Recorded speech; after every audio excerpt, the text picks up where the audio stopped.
GMOs into the sector.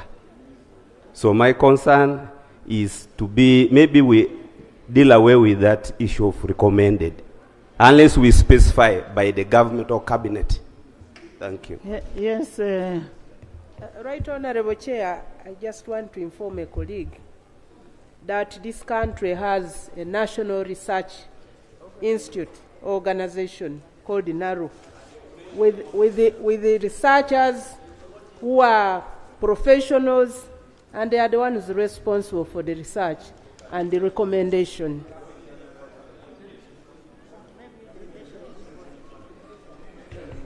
Right Honorable Chair, we have studied the recommendation by the committee and we find no objection to it. I think the most important thing here, I think that what the committee was trying to bring is to have someone take responsibility, political responsibility for the varieties of these products that you're putting out in the market. And I think it is appropriate if the minister, if you're going to send anything to the public, someone must take political responsibility for it. And here they are saying the minister, you will be politically responsible. Should a wrong product end up in the market, it is your responsibility. I think that's what they are introducing here. And I think it's a very good way of checking the authority and ensuring that the minister is hands-on and responsible for the things that are happening in his sector.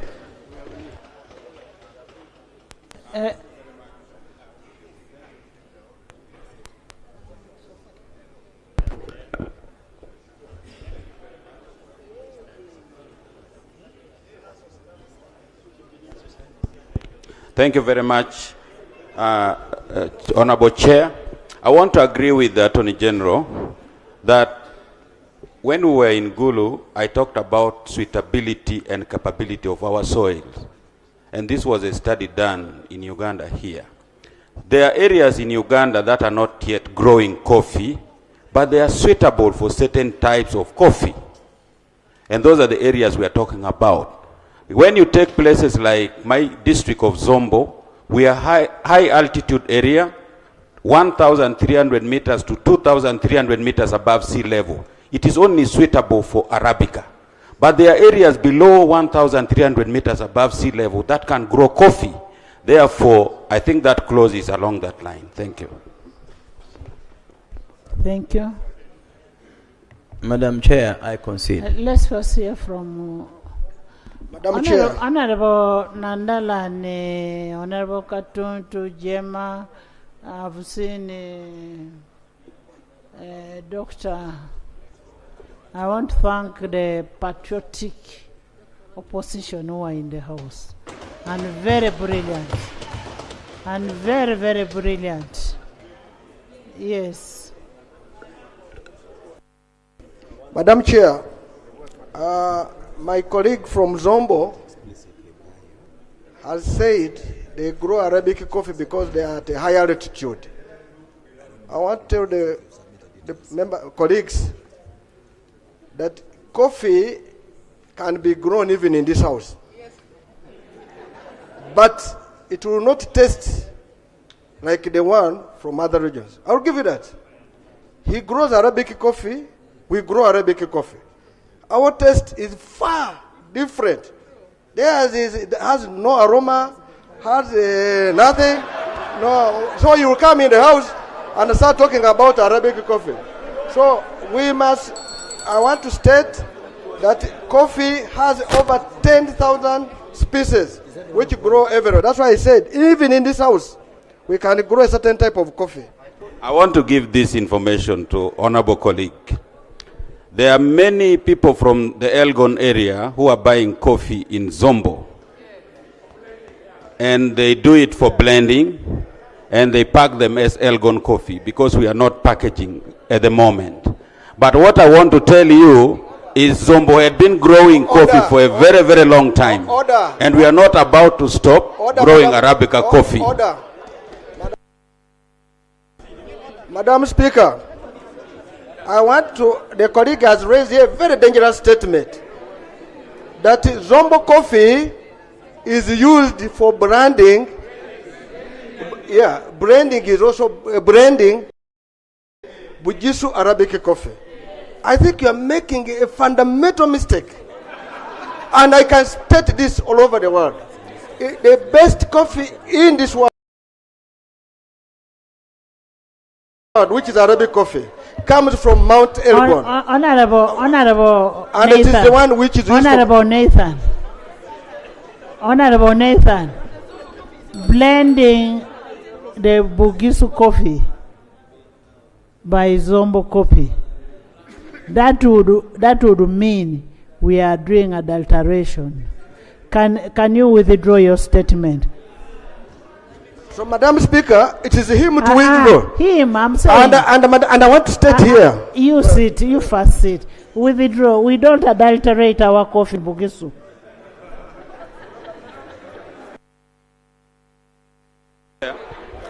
Madam Chair. You know, the competitors may understand that we adulterate coffee. No, blending is not adulteration. It's basically on that. That English, I understand it very well. Blending is not adulteration. And we are all growing Arabica. We are apparently at the same altitude with Elgon, though they are slightly higher. But the coffee we are growing, Arabica coffee, is the same. It's not about adulteration. I really want to pray that we are saying blending it. Madam Speaker, I want him to withdraw it. The reason I want, one, Bugisu Arabic coffee, if you mix it with Zombo, it ceases to be Elgon Pride. And this is you, if you are the one taking our coffee to brand it and make it Zombo coffee, you are making a mistake. We want to clear the state. Our coffee can never, if there are businessmen who are branding it, that's businessmen. But there will be no way Bugisu coffee can be branded with Zombo. I want to say this. Right now, we have so many business people from the Elgon in Paida town. Should we order them to leave buying coffee? But because he doesn't want to accept, I withdraw. Honorable members, I put a question that Clause 37 be amended as proposed. Those in favor say and the contrary nay. The ayes have it. Clause 37 as amended. I put a question that Clause 37 as amended stands part of the bill. Those in favor say and the contrary nay. The ayes have it. Clause 38. I put a question that Clause 38 stands part of the bill. Those in favor say and the contrary nay. The ayes have it. Clause 39. I put a question that Clause 39 stands part of the bill. Those in favor say and the contrary nay. The ayes have it. Clause 40. I put a question that Clause 40 stands part of the bill. Those in favor say and the contrary nay. The ayes have it. Clause 41. Chair, Clause 41 is amended by C, substituting the head note for the following: repeal of Section 42 of the Principal Act. D, substituting the clause for the following: Section 42 of the Principal Act is repealed. Justification: A, there is no need for the ministry to be mandated to promote consumption of coffee by law. Promotion of coffee for domestic consumption is just an administrative measure and not a matter of law. B, rationalization is intended to do away with wasteful expenditure, hence rendering the provision unnecessary.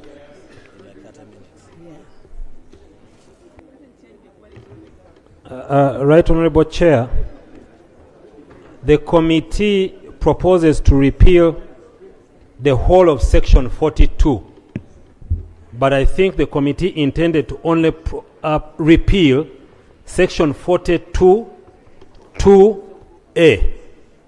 Section 42 provides for the authority shall promote and support domestic coffee consumption. That is 1. 2, for purposes of this section, the authority shall conduct awareness on coffee consumption, conduct behavioral change communication among the public to encourage the drinking of coffee, and 3, build the capacity of local roasters, coffee baristas, coffee brewers, and any other stakeholders. While I agree that it may not be the duty of the ministry to go around promoting the consumption of coffee.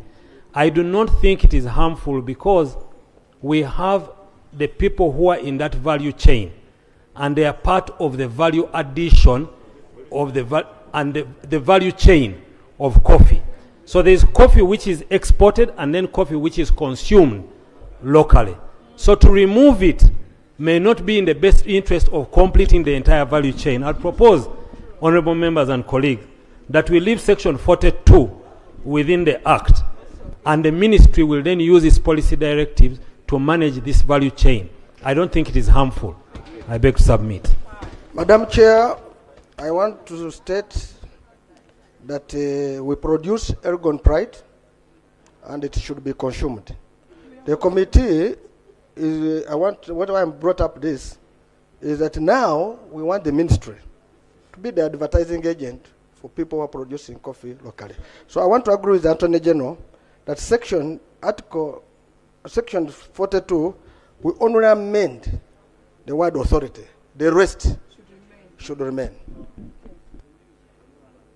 Thank you. Right Honourable Chair, I concede.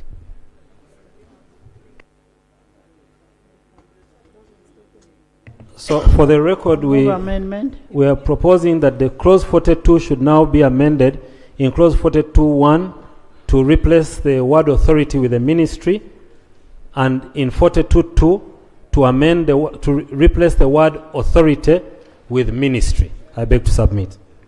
I put a question that clause 42 be amended as proposed by that clause 41 be amended as proposed by the Attorney General, and 41.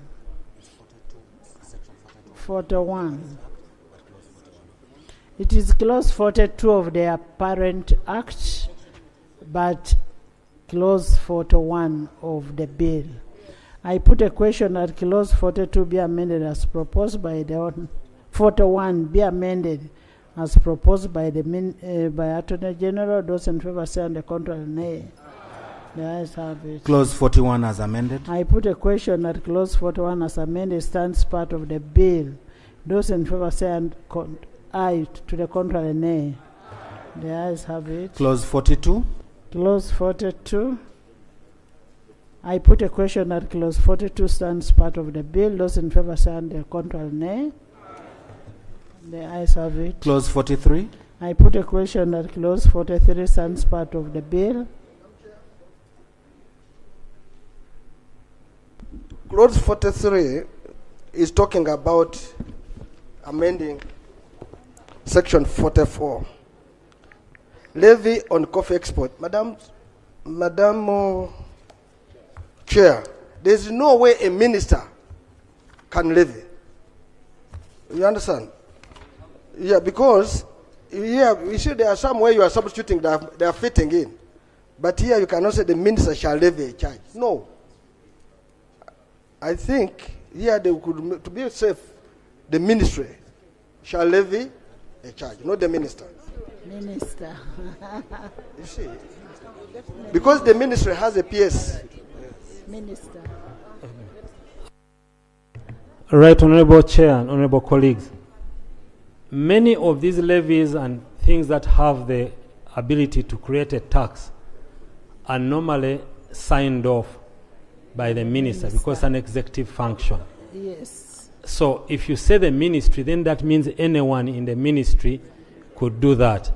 Secondly, it is normally done by statutory instrument, and you'll find a great difficulty having a PS or a commissioner signing a statutory instrument. I beg to propose, honorable colleagues, that we do leave it with the minister to propose and handle that. Thank you. Thank you.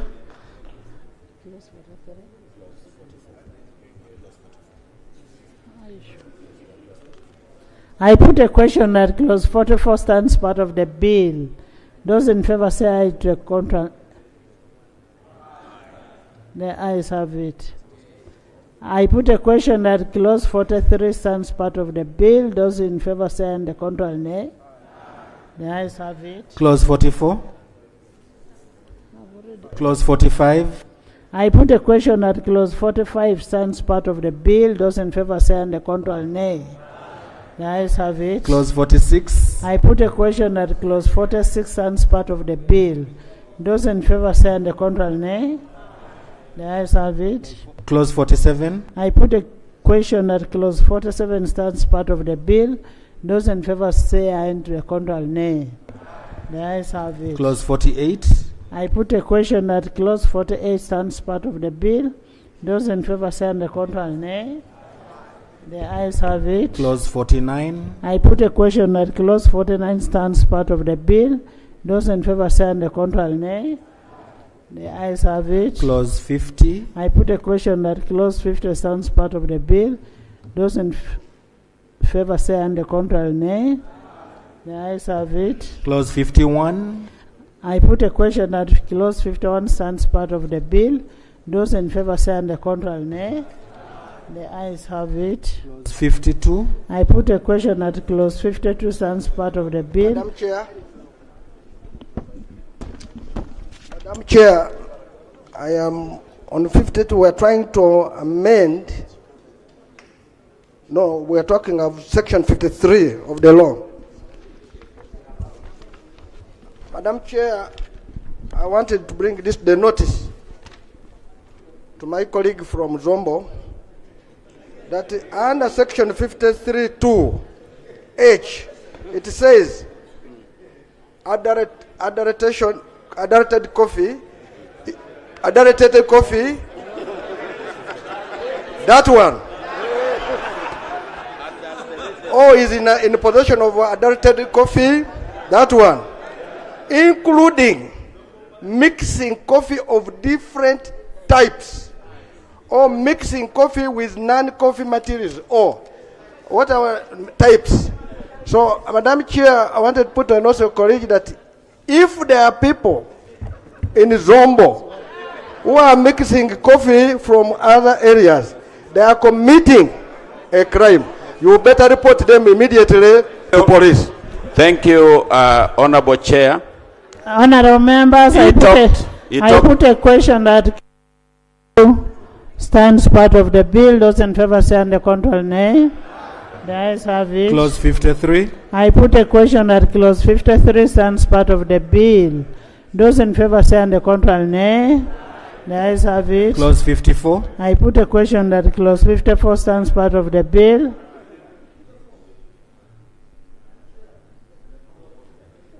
Buvuma. 54 is talking about regulations.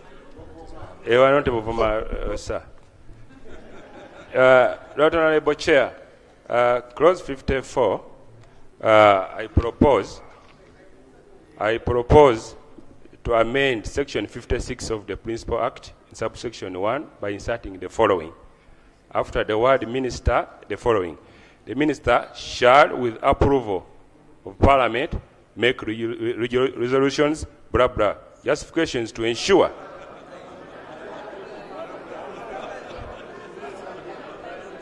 okay, right Honorable Chair, after the word minister, shall with approval of Parliament make regulations, justification to ensure that Parliament examines and approves any regulations made under this Act.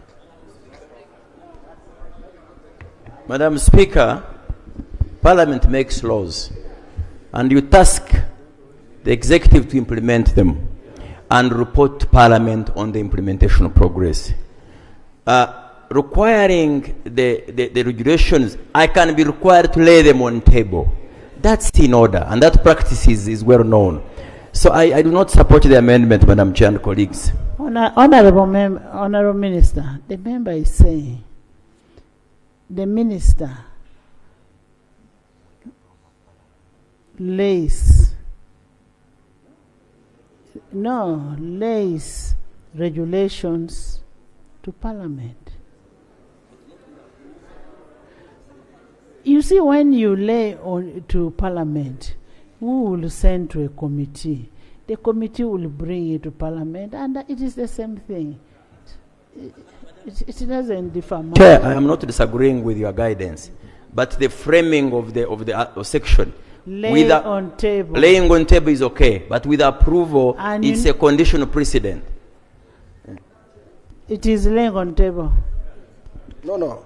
Madam Chair, regulations is a law. Please, Honorable Minister Frank, my former student.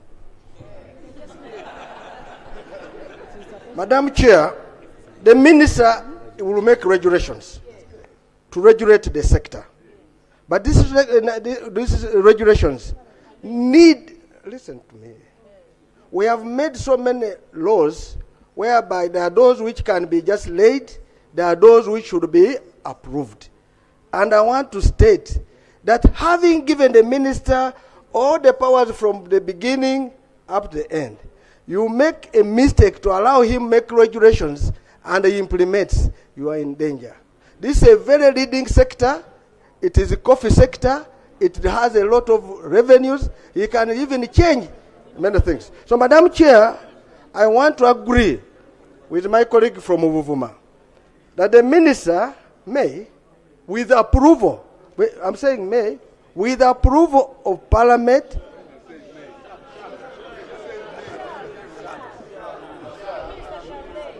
Honorable Nandala, the minister shall lay regulations before Parliament for better carrying into effect the provisions of this Act. We can improve. The reason why I'm saying the minister may, it is right. Shall.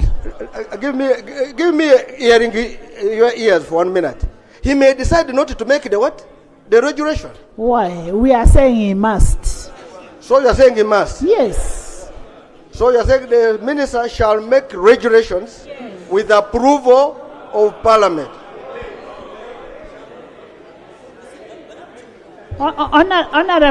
Honorable Nathan, Honorable Katundu, yes? Thank you very much, Madam Chairperson. Ordinarily, we make the Principal Act, and under that Act, the minister is given powers to make regulations or rules for purposes of implementing the Act.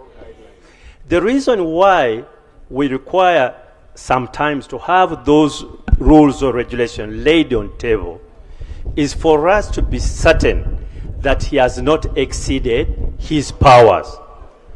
However, if you say approval, then we go back into the process as Parliament into looking into those regulations. Actually, it's like we are now enacting another law. In any case, once you say approval, it means the House sends them to the committee, then they are brought back, and then we debate them all over again, like we are debating an act of Parliament. I would suggest, and really, because this is a honest debate between the Honorable Nandala Mafabi and us, very, very honest, and I appreciate my colleague's contribution. And the reasons are not very difficult to find. Honorable Nandala Mafabi is a coffee guru, if I may call him so. So, let the minister make the regulations, lay them on table, and once he lays them on the table, then we have an opportunity to look into them. If we think he has exceeded his powers, then we will take him at that point. Otherwise, we can't provide everything to be debated as if we are going to go through another process of enacting a substantive law. Madam Chairperson, I'd like to caution the minister and indeed the entire cabinet. If you have been given powers to make rules, don't go beyond the powers you have been given. Make sure you only enact rules to implement for purposes of implementing the Parent Act. We have not given you powers to legislate substantively. So can we have the amendment? Having listened to the debate, Right Honourable Chair, I propose that the proposal by the Honourable Member from Buvuma be amended to read that the Minister shall make regulations and lay the same before Parliament. Beg to submit. The minister shall make regulations and lay before Parliament.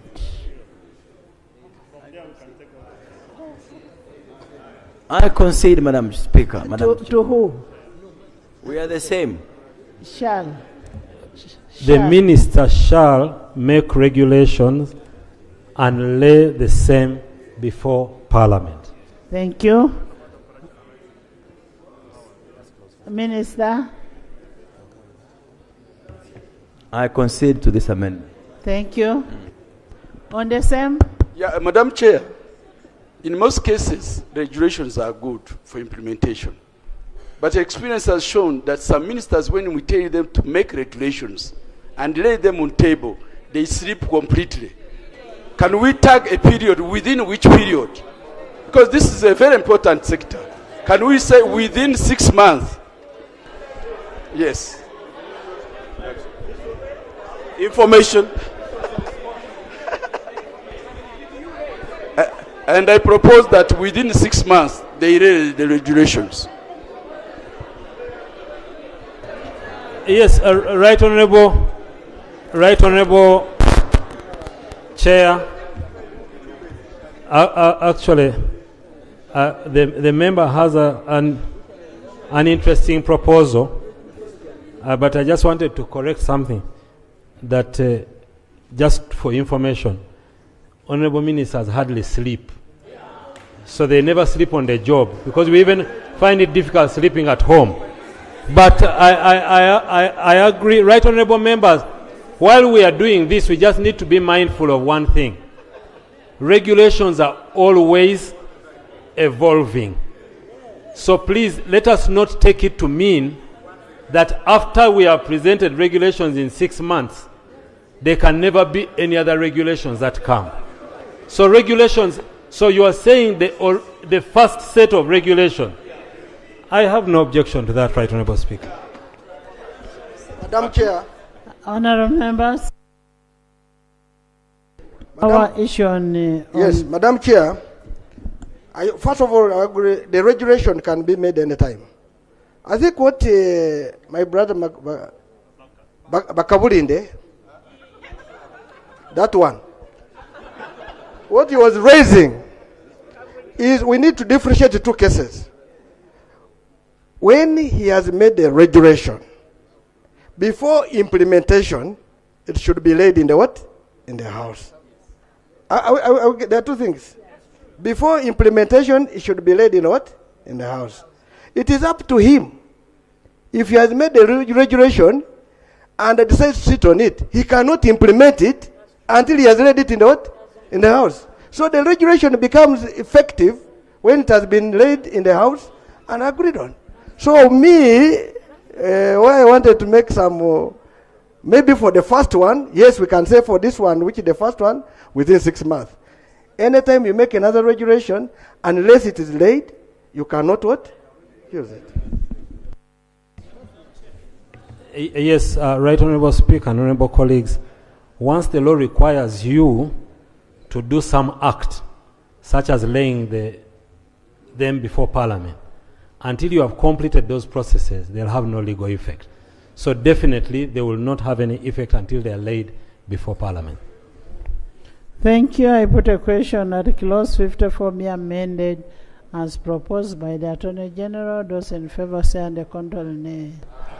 The ayes have it. Clause 54 as amended. I put a question that clause 54 as amended stands part of the bill. Those in favour say and the contrary nay. The ayes have it. Clause 55. Clause 55. I put a question that clause 55 stands part of the bill. Those in favour say and the contrary nay. The ayes have it. Clause 56. I put a question that clause 56 stands part of the bill. Those in favour say and the contrary nay. The ayes have it. Clause 57. I put a question that clause 57 stands part of the bill. Those in favour say and the contrary nay. The ayes have it. Clause 58. I put a question that clause 58. 58. Madam Chair, 58 is talking about savings under compensation, because we need the House to understand. Honorable Minister. The liabilities, we have employees who are doing what? What are you committing? Because here it is saying you transfer savings to the ministry. Now, what about the employees? Those are the liabilities I'm looking at. The other one may be the one paying coffee nursery, whatever, but the employees. What are you putting in the law about employees? Section 58, clause 58 provides for the saving provision, and 58.4 provides that the staff of UCDA, Coffee Development Authority, may be redeployed to serve in the public service, subject to the availability of positions. Yes. Colleagues, yes, it may, because one, you must remember that the purpose of rationalization was to reduce. So there are some people in UCDA who are definitely not going to be redeployed. So where the positions exist, they will be redeployed. But there are some who are definitely not going to be redeployed. But that has been provided for. Thank you.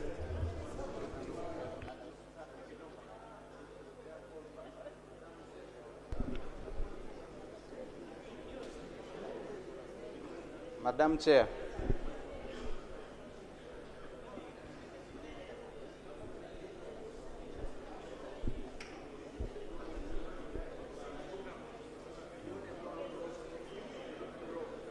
We grow. We don't adulterate.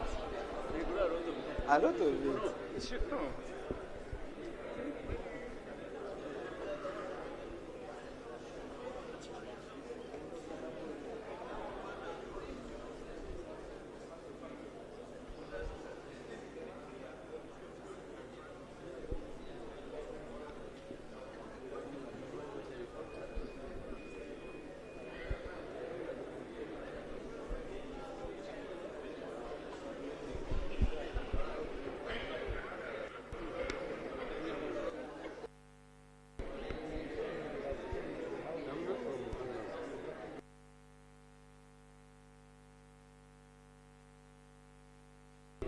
Madam Chair.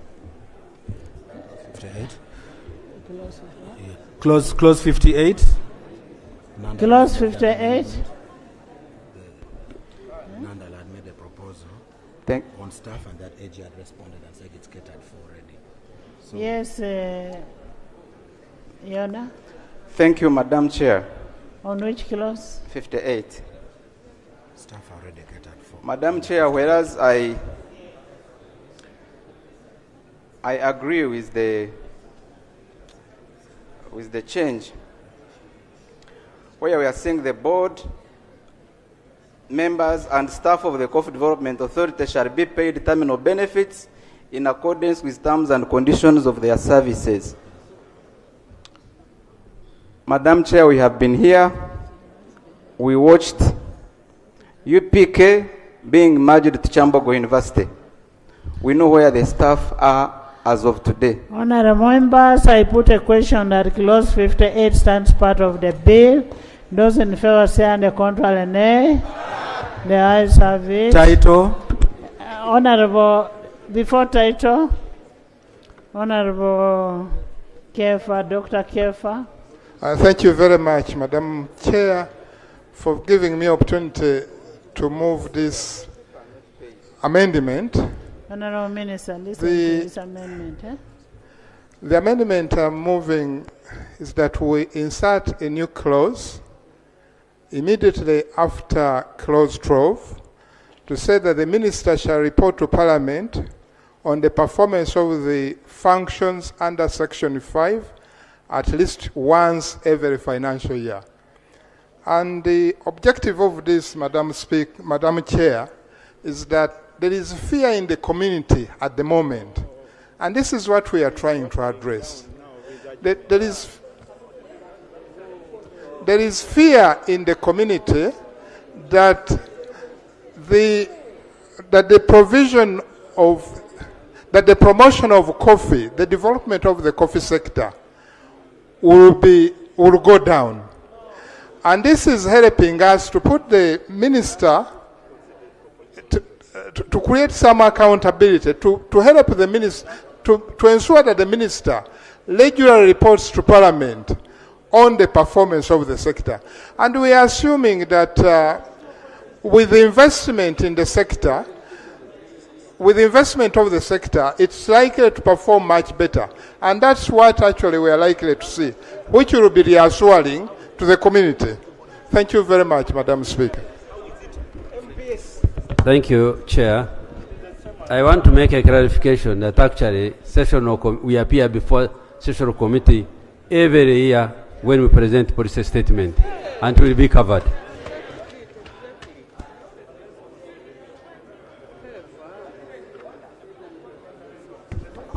Honorable members, when you look at the Public Finance Management Act, Section 13, it requires every entity, every ministry to report on the financials and physical performance of an entity whenever they are presenting the ministerial statement, the budget framework paper, and as members of Parliament, you should take responsibility in ensuring that you do your oversight role well.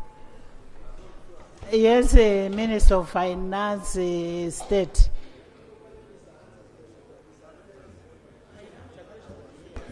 Madam Chair, thank you very much. In addition to the Public Finance Management Act provisions, also Ministry of Agriculture as a vote is audited annually. And the report of the Auditor General captures both financial, physical, and qualitative performance. Therefore, there are all ways through which there are ways provided for already through which, if we want to check performance of the sector, we have all ways. We don't have to necessarily insert a clause in the law. Therefore, I want to invite my friend Dr. Kefa to concede, to withdraw his insertion. Thank you. Honorable Gwang. Madam Chair, I also want to try to plead with my colleague, Honorable Kefa, to withdraw his amendment with the following. We are all aware, honorable colleagues, that first you can even write a question for the Prime Minister to answer. And we have an able-bodied Prime Minister who has been answering questions here every Friday regarding any sector. Every Thursday. So for that matter, why would you want to wait for a financial year and make a law which gives mandate for a full year for you to come here? Why don't you ask as when you want it? I thank every week. I thank Madam Chair. Honorable members. Madam Chair. Title. Madam Chair, we've supported the bill and we've agreed with everything. We request that for political reasons, because of the pressure we are facing, that this is allowed, at least because of the pressure that we're having on it. We cannot make a law depending on pressure. Honorable members. Title. I put a question that the title stands part of the bill. Those in favor say and the contrary nay. The ayes have it. Motion for resumption of the House. Honorable Minister. Madam Chair and honorable colleagues, I beg to move that the House do resume and the Committee of the whole House reports thereto. I put a question that the House resumes and the Committee of the whole House resumes reports thereto. Those in favor say and the contrary nay. The ayes have it.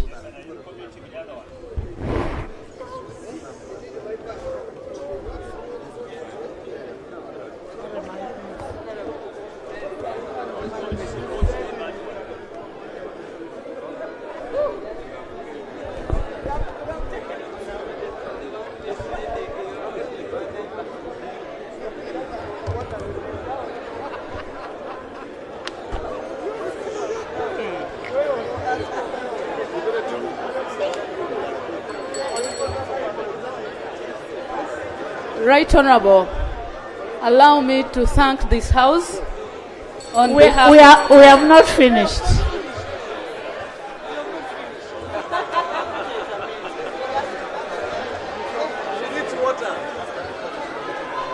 Honourable members, don't go. We still have UNRWA and REA and Road Fund. Report of the Committee of the Whole House. Honourable Minister. Right Honourable Speaker, Madam Speaker, I beg to report that the Committee of the Whole House has considered the bill entitled the National Coffee Amendment Bill 2024 and passed with amendments. Thank you. Motion for adoption of the report of the Committee of the Whole House. Honourable Minister. Madam Speaker, I beg to move that the report from the Committee of the Whole House be adopted. I put a question that the report of the Committee of the Whole House be adopted by this House. Those in favour say and the contrary nay. The ayes have it.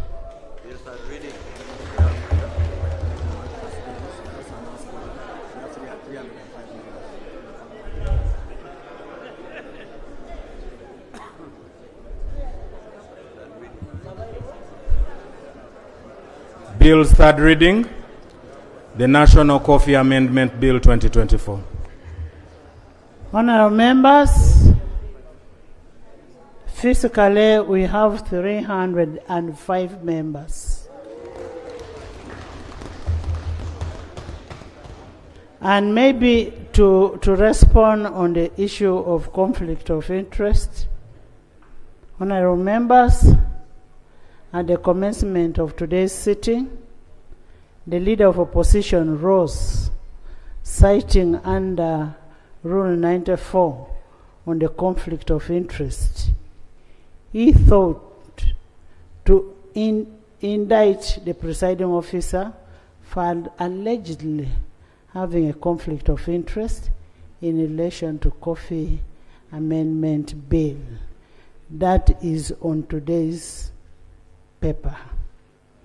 He also referred a statement that I apparently made upon which he imputed discrimination. From the onset, I wish to state I was quoted out of context. In any event, this house is a house of record. And being the custodian of the rules of procedure, and being the house of record,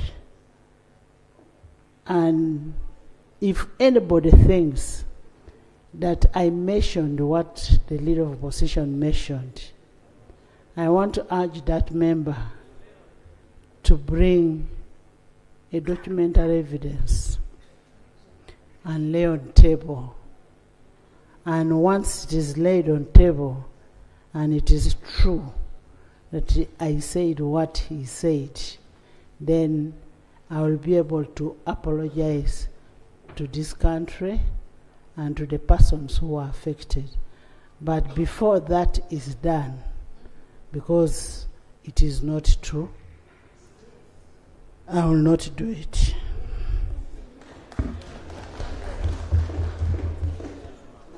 Honourable members, in event of Rule 994 of the Rules of Procedure, clearly speaks on the conflict of interest. It requires a member who has a conflict of interest to declare it, and once this is done, such a member is precluded from discussing or voting on the issue before the House. We must note that Rule 94 refers to a member and not the Speaker or the presiding officer. By whatever name called, a member is defined under Rule 2 of the Rules of Procedure as a member of Parliament. A Speaker, on the other hand, is independently defined as a Speaker of Parliament and includes the Deputy Speaker. It is imperative to note that by command of Rule 77, the Speaker shall not be part of the debate but may give guidance to the House on the matter before the House. Similarly, Rule 93(4) of the Rules of Procedure, the person of the presiding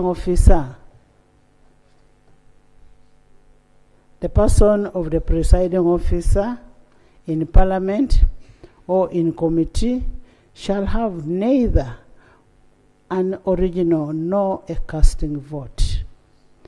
And if upon any question before the House, the votes are equally divided, the motion shall be lost. The Speaker or presiding officer shall not vote.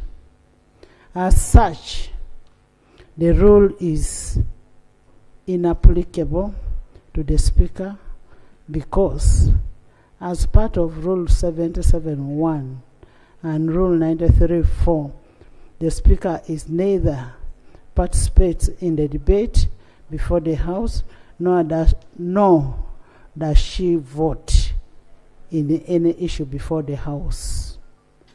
That is why under 94(4), the decision on whether a member fails to declare a conflict of interest is a sole preserve of the Speaker. In the circumstance, therefore, the cited rule, therefore, is inapplicable, which was cited by the Leader of Opposition, to the circumstance as to presented by the Leader of Opposition. I am not conflicted.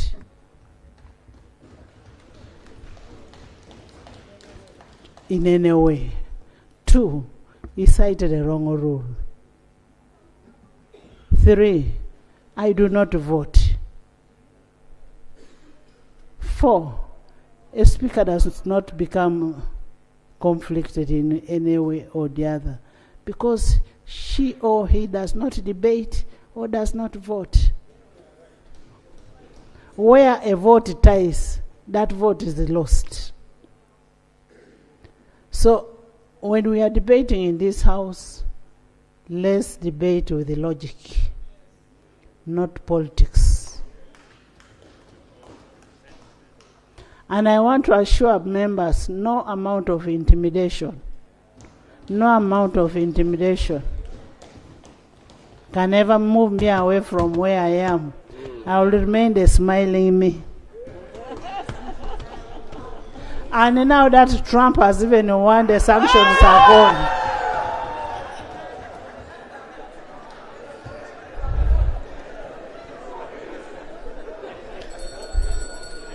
Honorable Minister.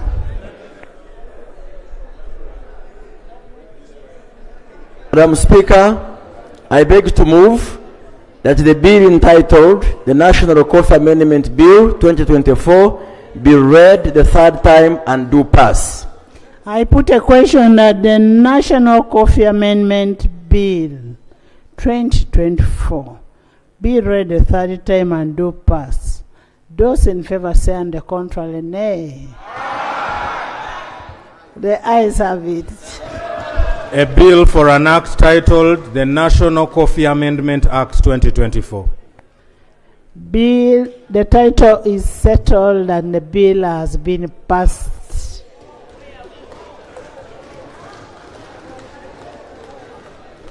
On a special note,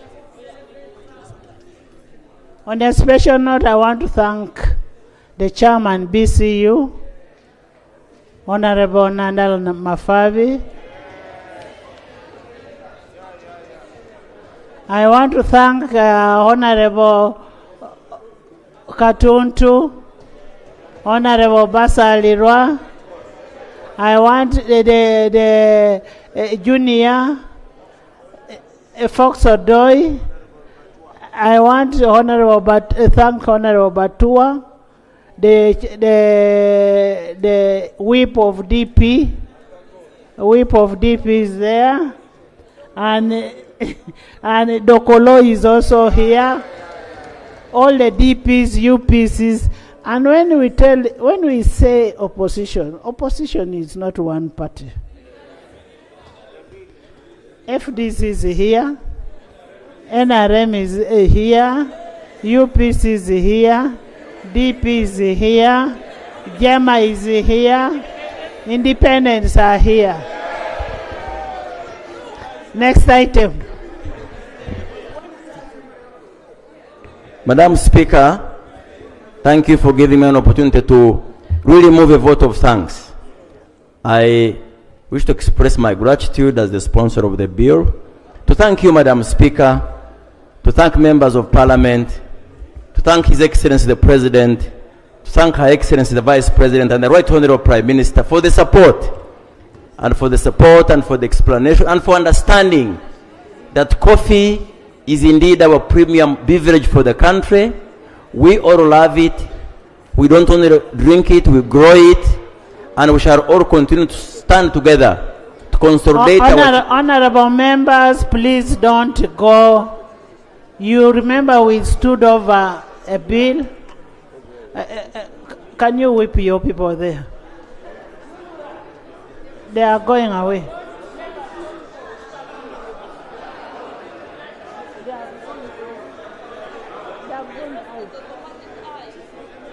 So, Madam Speaker, mine is to register a vote of appreciation to all the members and to pledge that we shall continue as a ministry with your support to ensure that the coffee value chain is developed, to ensure that our exports continue to gain access to the international markets. We shall ensure that our laboratories continue to be fully accredited. With your support, we shall ensure that our research institutes continue to produce the best varieties, and our coffee profile as a country will continue to go up. I thank you. Thank you. I want to assure Ugandans and the coffee farmers that despite the emotive debate, the intention behind this is to rationalize and consolidate our efforts for the betterment of the farmers. I thank you.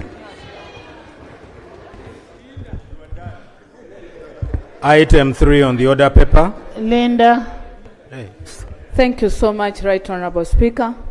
On behalf of the committee, I would also like to extend my appreciation to this House and to you in particular. You've suffered with us together, but I'm happy that we have reached the positive conclusion, and I do support the ministry and especially the statement of the minister. As a committee, will work together to consolidate the effort to achieve all these agencies that have been rationalized. Honorable members, I need you in the House. Thank you so much, Right Honorable. I need you in the House for second reading first before you go. First come back for the second reading. Item 3 on the order paper. Bill second reading, the Uganda National Roads Authority Repeal Bill 2024. A brief one. Right Honourable Speaker, in justifying the Uganda National Roads Authority Repeal Bill 2024, I would just briefly want to draw the attention of the members, and in doing that also lay their fears to rest. Right Honourable Speaker and honourable colleagues, I was privileged to be a minister already in 2006 when His Excellency the President invited the members of Parliament to Statistics House to particularly mobilize resources for the road sector. Can you speak to your motion? That's the justification, Right Honourable. And what happened then was, Right Honourable Speaker, the money was injected into the road sector about the time the Uganda National Roads Authority was coming into effect. So there has been a misconception in the country that Uganda National Roads Authority is synonymous to good roads. The truth is that the state and the NRM government injected adequate resources for the making of roads as an affirmative intervention about the time when UNRWA was coming into existence. And it has been very difficult to separate, because UNRWA came now into effect in 2008 when the first 2 trillion was put into the road sector. And that's how people started seeing roads. Thank you. Why we have decided that it has outlived its usefulness, we want to streamline the management of the ministry. We want to reduce the administrative work of the